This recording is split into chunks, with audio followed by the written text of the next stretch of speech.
Gambia, right now, most of the people right now in Gambia don't have that understanding. So example, in Gambia right now, when you come, even if you are a technocrat, even if you are an intellectual, you come and then you wanted to lead the country, and then you form your own political party, it's going to be very much hard for you to convince the population, because people don't know you. So exactly, so right now, people UDP so ni political do come to labadi bu ñol sifal sa ko bari ñew koy atawa lora fon comme for example ni mu independent. Hello, good evening to everyone watching on CDC right now here in Berlin City. My name is CDC and today I'm here with Mr. Conteh, a Gambian activist, a migration activist, let me say a young man who came to Germany to study his master's in economics. But anyway, he will tell us more about himself. And thank you so much, Mr. Conteh, for this opportunity to have this conversation with you. Thank you very much, CD, and thank you for having me. You've been following me for quite a long time. But I'm not a media guy, but I'm glad that we're having this conversation today. And then, yeah, it is what it is. Thank you. If I may ask you, can you tell us a little bit about you? Who is Mr. Conteh? Maybe just a little, information about yourself, what you are doing, what you study here, and the reasons why you are here in Germany. So thank you once again. My name is Karamo Conteh. I am from the Gambia, West Africa. And I moved here in Berlin in 2020 to do my master's program in international and development economics. And then before moving here, briefly, I was working with an organization called African Network for Information and Action Against Drug. Rate the Gambia. So Rate the Gambia is an NGO where we work with all the ministries in the Gambia, particularly Minister of Health. We fight against tobacco, drug, and substance abuses. So we do this through making policies that will prevent people from smoking and also exposure into secondhand smoking. And so when I moved here to do my master's, while I was doing my master's program, I had opportunity to serve as a student assistant to 41 students from about 18 different countries.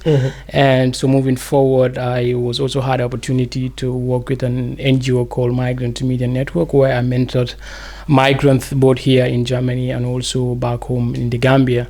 So I was doing that for about a year, and then from that I also work with NGO Nas Berlin, so where we do Erasmus Plus project, working within European countries. And so currently I serve as a board member for Universities Allied for Essential Medicine to Europe board. So essentially that's me. Oh, incredible. Yeah. Thank you so much for that intro. I may ask, Karamo, can you tell us a bit about your journey from the Gambia to Germany and what inspired you to study your master's here? So I would say, so I was actually living in Canada before moving here in Germany to do my master's program. Really? Yeah, so it was because I finished my undergrad in 2014, and between 2014 to 2020, I was moving around the world, attending conferences and training, also going back to Gambia and then, doing training to young people, mentoring them, particularly on this irregular way of migrating and also on the dangers of smoking, civic education, doing that across the length and breadth of the Gambia. And then at the time, I feel the need of, moving forward to try a new venture to further my education. And then I see Germany as one of a good country in terms of providing quality education to people. It's one of the reasons, and also I've always wanted to go back to Gambia one day and give back to my people, give back to my community. And Germany, it's not far from home. I feel that if I'm here, I'll be able to do most of the things that I wanted to do. And I'm also closer to Gambia. So that was my journey. That was one of the reasons why, I came here to do my master's. And so far, it's been incredible journey. It's worth it. The journey really worth it. And then so here I am with my family and my friends. So yeah. Do you love Germany? Yeah, absolutely. I mean, It's one of the best countries in the world, I would say. Yeah, Germany is one of the best countries, you know. So will you tell us that you would love to stay, or are you gonna, because you are somebody who didn't stay in one place, so this time are you gonna stay in Germany? Yeah, for sure. Yeah, I will definitely. I'm here because I'm here for about 5 years now. And you love it here? Yeah, I really loved here. But I will go home definitely. I will go back to Gambia one day, very soon. Very soon, I will definitely go back to Gambia. How has living in Germany, or let me say, or studying in Germany, had shaped your perspective about migration and governance, both in Europe and in your home country, Gambia? So I see a lot of differences between Germany and also most of the places that I've been to. In terms of bureaucracy, Germany it's too bureaucracy. Yeah. But I love it, you know, because for them, whatever they do, they want it to be straight, you know. They want everything to be upright. Exactly. So they want everything to be like that. So I've also believed that if you pass through the German system and you have the German education, I believe that you will be able to survive anywhere in the world. That's why I believe that Germany is one of the best countries in the world, if not already the best in the world. And yeah, so that's it. And also in terms of saving me, and in terms of saving my perspective, I think over the past 5 years, I was really broadened my the way I think, the way I see things, and that's why I said I want to go back to Gambia one day, and some of the things that I've learned here, and also be able to do that in my country, Gambia, because right now a lot of people in the Gambia are happy. You know, a lot of things in the Gambia is not really going right. So specifically, what do you mean?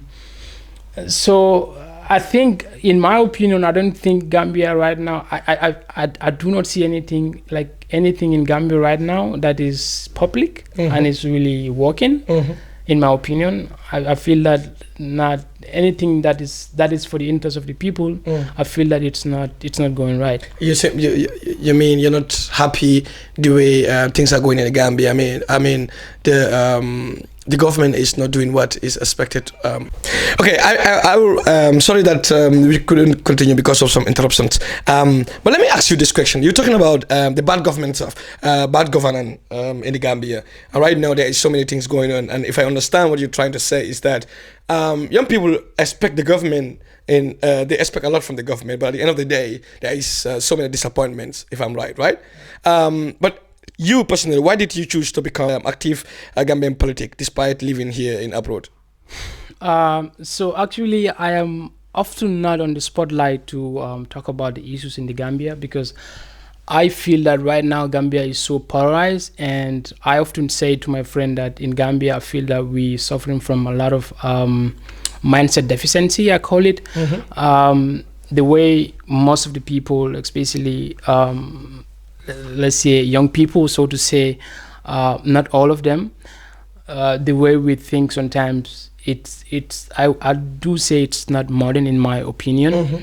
If you see Gambia is a very small country, and it is my opinion that it should be very much easy for us to develop Gambia, provided that, you know, we are very much committed to developing our country. And we are very much honest in things that we do. So a lot of people in the Gambia are so corrupt, and right now what recently happened in the Gambia, the Gala protest, I'll say for me it's very symbolic, and for me it's historic, you know. And I see that a lot of young people in the Gambia, we now becoming aware of who we are and what we want for ourselves and what we want for our children, you know, and for our parents, our brothers and sisters. And I think that is really good. Young people of the Gambia needs to take the ownership of our country. No one will come to develop the country for us. You say that the British people come to our country, they rule for 400 years, and then they haven't done anything in our country. But now we are having our own country. And these leaders, the people that we have, the people that we entrust to give them the power to serve us, I feel that they are not serving us. So it is our time as young people to come together, to have that sound mind, to not to be corrupt, to do our best to develop our nation. We just have to be justice. Let's, like you said in our national anthem, let justice guide our actions. But I'm happy that a lot of young people in the Gambia are becoming aware, and then people are coming together. We need to have people are having that unified voices to make sure that we salvage our country, we liberate our country from the bad leadership and from all the corruption that is going on. So I'm happy, that things are going right now. I mean, the young people are getting the sense of things that are not working for us, and then we feel that we need to come together to develop our country. So you think, speaking about the gala demonstration, and I think the gala demonstration, young people spoke of corruption and poor governance. So you spoke about your own assessment concerning to this demonstration. What do you think should be done by the government, and what do you think the young people should understand when it comes to getting to know their rights, as you speak? What do you think young people should do? For me, it should be just demonstration? We should go beyond demonstration. Like in Gambia, although I've never worked in public sector in the Gambia, I've always worked in private sector, NGO to say, but the work that we do in the Gambia, I would say we work 100% with government institutions and government. So more or less, and all of my friends work in public, in government institutions. So more or less, I know how we operate in the Gambia, how they work in the Gambia. There's no efficiency in terms of delivering the job, or in terms of delivering the services that we need to offer to the population. Coming back to the gala protest, for me, I see that it's a very laudable cause that the young people are taking, and I think these young people should be encouraged, and they should be motivated to keep doing what they are doing. But they just have to keep focus on things that they are doing. A lot of these things sometimes comes with fame, and if you are young, we are all young. Sometimes, if you're a bit famous, it's easier for us to be distracted. But, I was very much happy that, the timeline that they give was 90 days. I wish I am in Gambia right now to be part of them, to go out to the street and to add my voice to things that are happening in the Gambia that people are not happy. I mean, the current leadership in the Gambia, they are our fathers, they are our uncles. We do not want to disrespect these people, but then we also entrust them with power. We also entrust them with the little resources that we have in the Gambia, and then we want these people to serve us, not to serve themselves.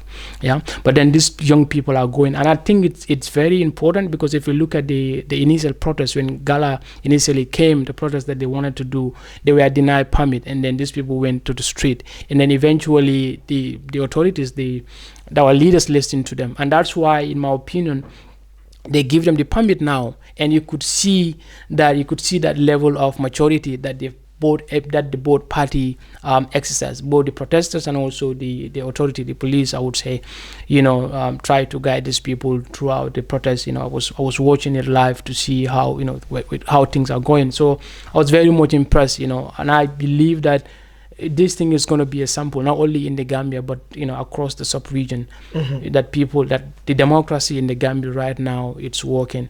So for me, I would just have to, these young people, let them just keep what they are doing, keep fighting for what they believe it's right, not for themselves, but for the entire country. At the end of the day, it's us, it's our children, it's our sisters and brothers, our uncles and aunts that we are serving. We want Gambia to be a better place. So it's a good cause. It's not easy, but like I said, for me, in my opinion, development it's a process. It's a gradual process. This whole of democracy thing, it's a process. We just have to have that sound mindset. We just need to have the civic education where young people in our country will know that this country belongs to us. For most of us here in the West, often when you talk, people would say it's easier for you to talk because you are not here, you are not in the Gambia. You are here. If you feel that things are not right, then you should come. Yeah, but we are also contributing to national development. We're not there, but at least we send remittances. We send a lot of things. We send not even only money, but the skills that we learn here, the education that we have here. We go back to Gambia and then we give that to them. So we also contribute in national development, either directly or indirectly, whether it's finance, whether it's education. But we're doing our part. So we have to come together. Put this politics aside. Of course, politics will always be there. But then, when it comes to national interest, in my opinion, we don't have to see which political party I belong to or which tribe I belong to. We have to see Gambia first. What is the mentality, I think, like Gambians have when it comes to politics? But when you come to Europe or let me say travel to abroad, you realize that some of the mentalities are very poor when it comes to politics, and this might be the main reason why the Gambian politics is not going forward, or maybe the government are not doing what they have to do, and also young people don't know their rights and responsibilities when it comes to some of these things that you're talking about. In my opinion, I think our educational system is the problem. I have a friend who is a lecturer at the University of the Gambia. UTG it's best. It's credible because it's because of UTG I am here today. It's because of UTG I'm having this conversation with you. So they are doing that, but there are still a lot of things that need to be improved. In UTG, in our educational system. I always believe when there's a failure in our community, when there's a failure in our country, we need to prepare generations. Because if you look at the Gambia, I often say this to my people too. I think we are suffering from generational failures through our education. When you see a lot of these leaders that we have in the Gambia, their mindset, the way they think, they only serving themselves, and the system is designed in a way that you need to be in certain position in order for you to have certain privileges. In the Gambia, So it even not about your own interest, but like the system somehow is designed in a way that, in my opinion, you need to be in certain position in order for you to have certain privileges, in the Gambia. So I feel that we need to work on our educational system, because when you work on the educational system, we teach our young people, we tell our young people on. Instill something in them that they will be prepared, their minds will be prepared to face things that are real, like real life situation. They will be able to think strategically, they will be able to think, and be able to solve the problem that we are facing right now. Yeah. But then that is not something that is lacking in the Gambia. Often you see, like you could even see maybe like even a high school student or maybe a university student, you can engage them in a conversation the way they think. You see a lot of deficiencies or a lot of loopholes, the way they think, the way they reason, but it's not their fault. It's because that's how we are trained. Somehow we're not trained. Yeah, the foundation sometimes is really poor. But here, what I've noticed, people are very informed. Yeah, people are very informed. Everyone is really informed, and these people really love their country. I would say, you meet German on the street, you talk to them, they love their country, and these people, of course, they all have their political parties, they all have everything, but when it comes to national interest, they see their country first. Yes. But in Gambia, you see people defending something that he or she even know that what I'm defending, what I'm saying is not right, but because I'm affiliated to this political party, or because I'm a Mandinka, or because I'm a Wolof or Jola or Pula, so then I will support this political party. Yeah. So you mean the tribal? Yeah. So the tribal thing is very deeply rooted in the Gambia, in my opinion. And that too is really affecting us as a nation. But don't you think information is also lacking when it comes to? You spoke about education purposes, and when we talk about education, I think information is very key, and politics have to go with information. Looking at young people who are engaged in politics, these are people, maybe let's say they are like either activists or people who are like educated. Graduates from universities. You understand? Young people who are like, let me say, at the senior level.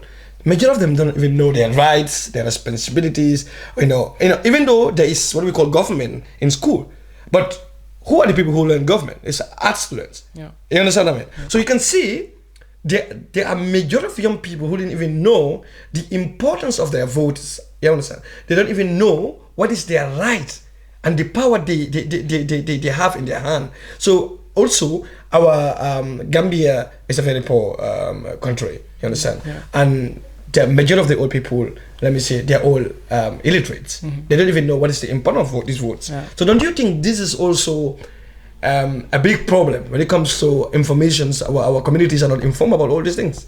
Yeah, so for me, I think in as much as we still need a lot of improvement in terms of our educational system, but I also think that that one is improving, you know. Yeah. That's why when you look at this Gala protest, for example, so many young people across the country. So many. We have more than Gambian youths are more than 60% in Gambia. 60%. So you can look at, if you look at the people came out to demonstrate, it's not even more than 5,000. Is it?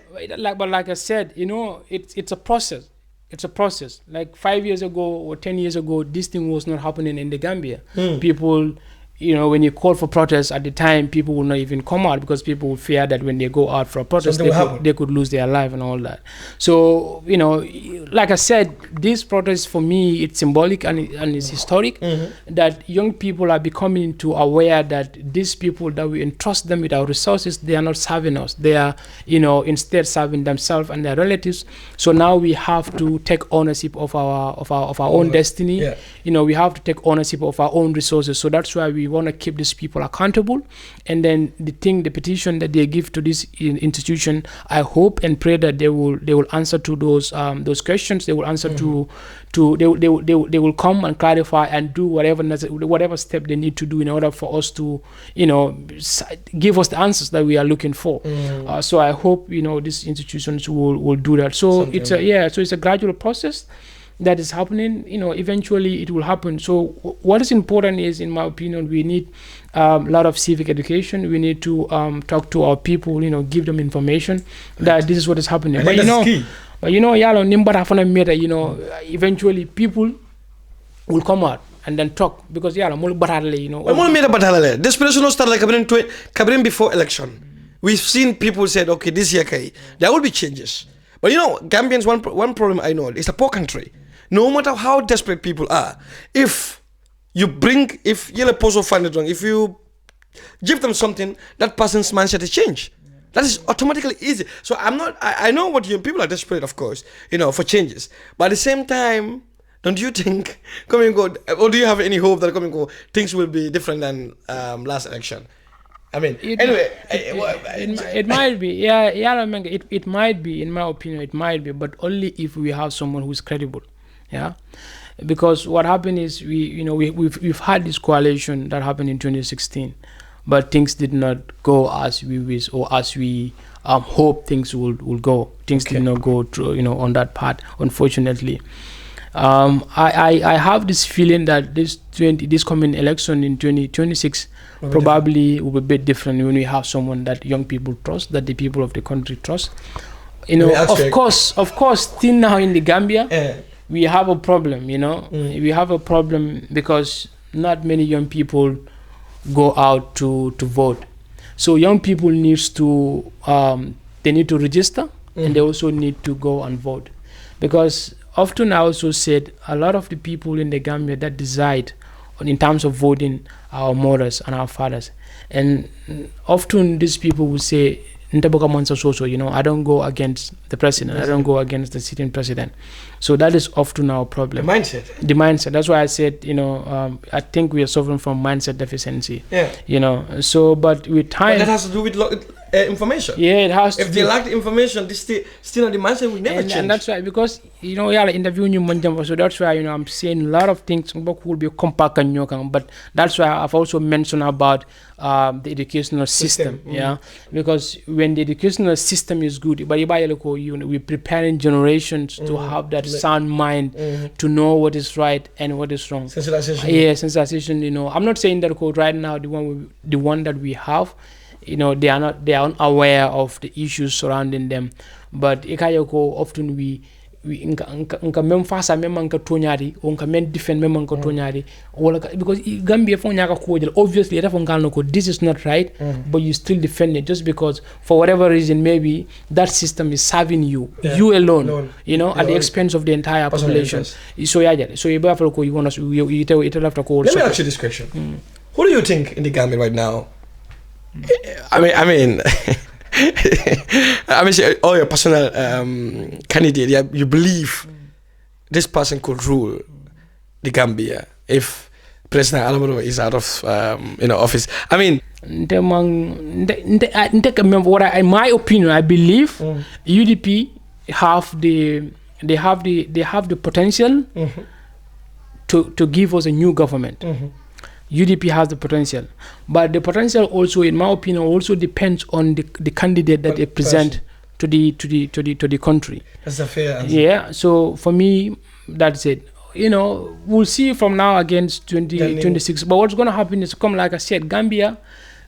I feel that our political maturity is not up to that level. Yeah. If this was maybe here in the West or maybe in Senegal or Sifa, or maybe somewhere, maybe even in Ghana or Sifa, because you see a lot of people in those countries are very much aware in terms of, I'm not saying to come Gambian aware, but in terms of political maturity, you know, they are very much aware. You can come and talk about your policies.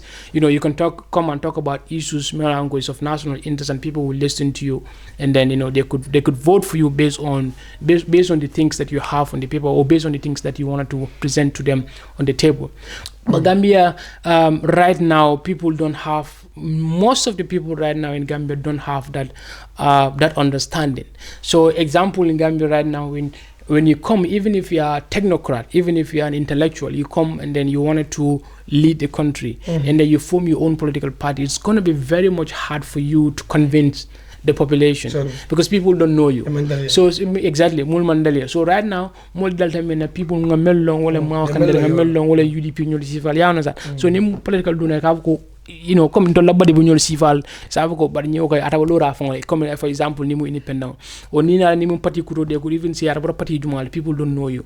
So you understand, so ibayal ko time men be right now from now against 2026 pour ye na ye fonction political party lo eta ye mol fenke ab koleala, like for example comme example is our final civil in the generation right now, in our generation momo yalon ko you use social media, you know, is our file. Yeah, it's very popular maybe in social media. But for example, when you go to Balibu, my mom would likely not know who's Esafal. Yeah, I understand. My father would likely not know who's Esafal. You know, maybe, you know, you go to Jara, you ask your father, would likely not know who is Esafal. So the only thing Esafal explain okay, TRC no Kabalora, but when you say TRC Kabalora, my mother don't even know what is TRC or who is TRC. So I have to explain that to my mom. So even if I explain that to my mom, somehow connection that taraje.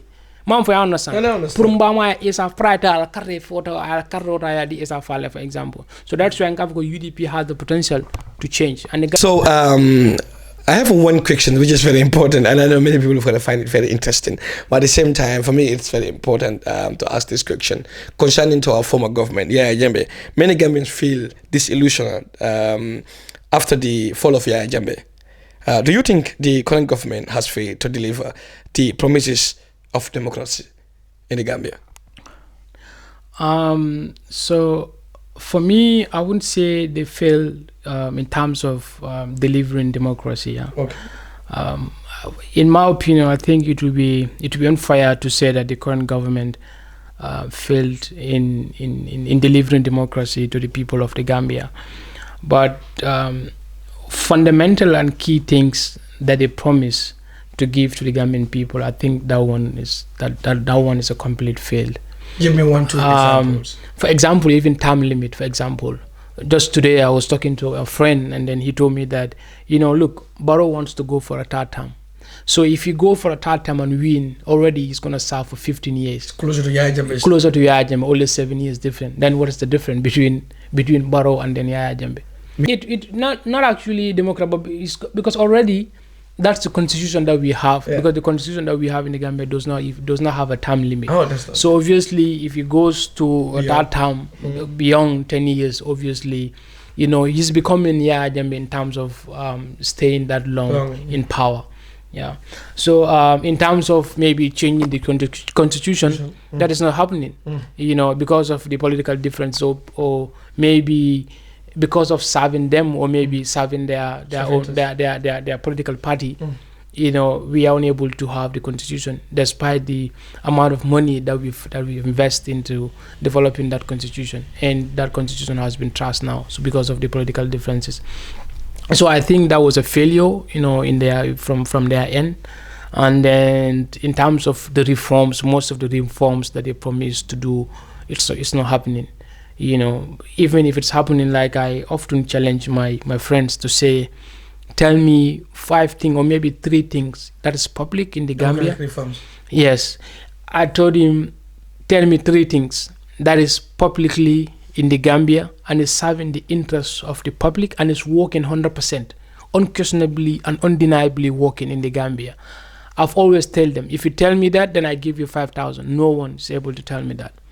I mean, Gambia right now, nothing is working. Nothing that is public, and it's working 100%. So I think that's a failure after, you know, after 10 years or after maybe 9 or 8 years of the new government. So in essence, I don't think the changes that we aspire or that we wish or hope to have at the time when Yaya Jammeh was there, you know, it's not actually happening. Even in terms of security, a lot of people in the Gambia right now are not secured, are scared of their life. People would just go and then, you know, rob you even at daytime. So that was not happening even at the time of Gambia. So now it's happening. You know, so for me, that's a failure. You know, if there is no internal security within the country, or if citizens are not, they don't feel safe, they don't feel secure in their own country, then I think that something is fundamentally missing somewhere else.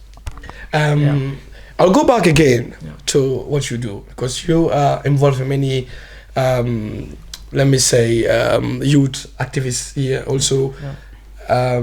You are seen as an activist basically here in Germany, right? You're also a mentor. If I may ask this question,